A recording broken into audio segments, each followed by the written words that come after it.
Okay, hello, how are you today? Okay, so this section has to do with distributive property. Now, we have been doing distributive property. We know what distributive property is, but we're skipping to page 210. So go to 210 because this is where it might get a little wonky, but it's really not. It's the same old distributive property as it's always been.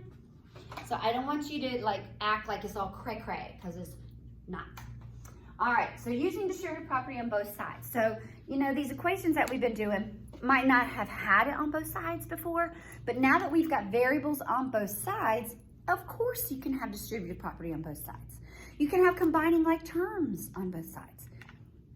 And so what we have to do first is take care of that and get that distributive property out the way. Get the like terms out the way. And then we can take our letters, throw our numbers. Swip swap them. All right, so here's this first one. So I don't know if you have room enough on your paper, but I know that I don't have room enough to write this, and if I was looking at this, I'd be like, what is that's weird stuff. They do it weird. They get rid of the fraction for you, which is nice, but that would be all confusing because we have this. It's gonna help us. If you didn't have this, and you'd probably wanna do it this way. We rely on this a lot. I don't know if you've caught on yet. I hope so. So I'm gonna come over here, and I am going to write this equation out just like that. I'm gonna write it so I can write big. All right, draw my river because that makes me separate my two sides. And I'm looking on this side, and what do you notice? Do you notice anything? I noticed something. I noticed distributive property right here. This distributive property says, hey, Nikki, I need for this 3/4 to come on in here and multiply with all these terms in here.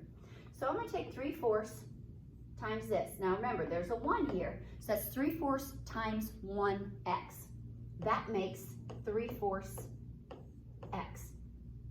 Then you're gonna have to take this 3 and you're gonna multiply it, not with 13. Look again, that's not 13. That's negative 13. Those signs are still getting you.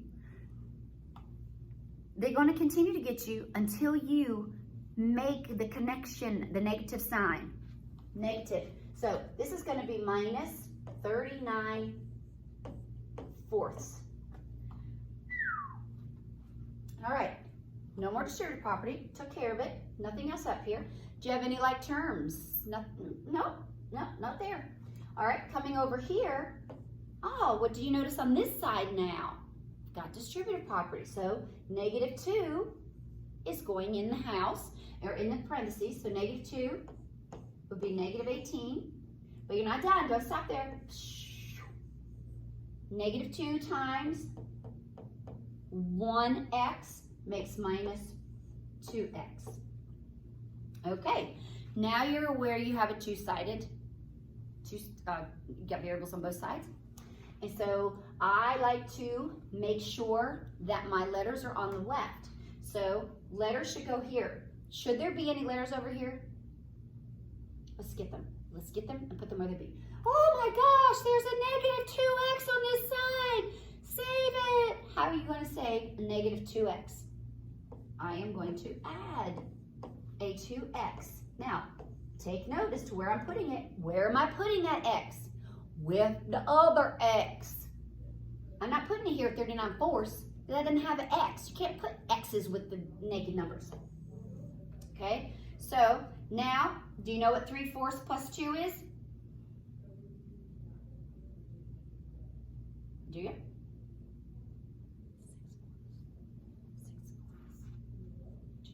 I'm waiting on you. Think I'm just going to tell you, don't you? Think I'm just going to tell you what it is?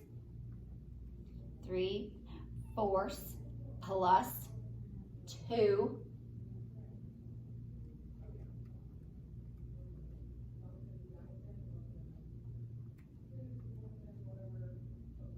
All right, I'll tell you. 11/4.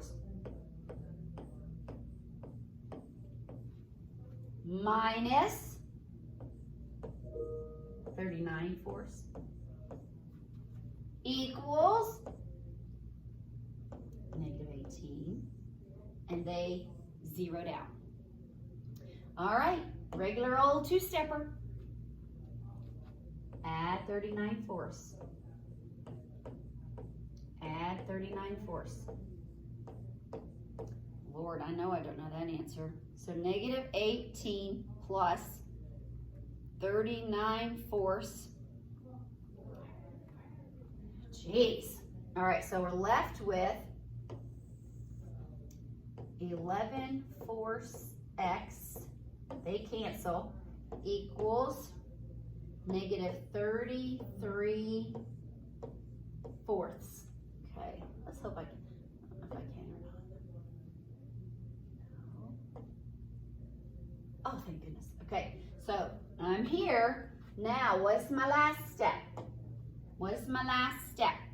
Divide. So divide by 11 fourths. Divide by 11 fourths.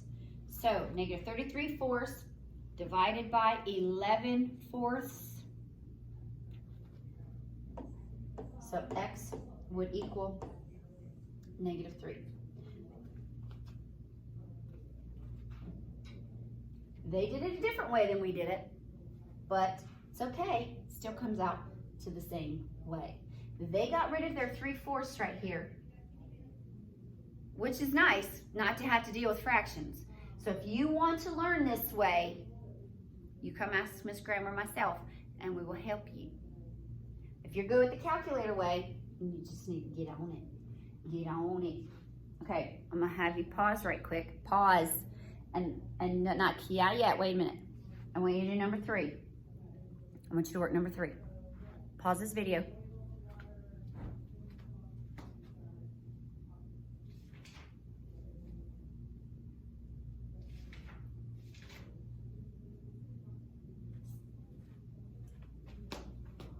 Are you back? Did you get it? What'd you get? Negative 4. You should have gotten negative 4. Did you get negative 4?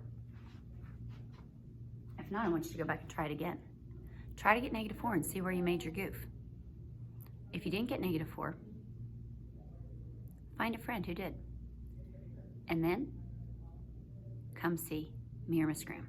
If you are totally clueless, I want you to come and see us so that we can find out where it is that you're going wonky. Okay, ready? Do number 4. And then I'll be back in a minute. Pause the video for a minute.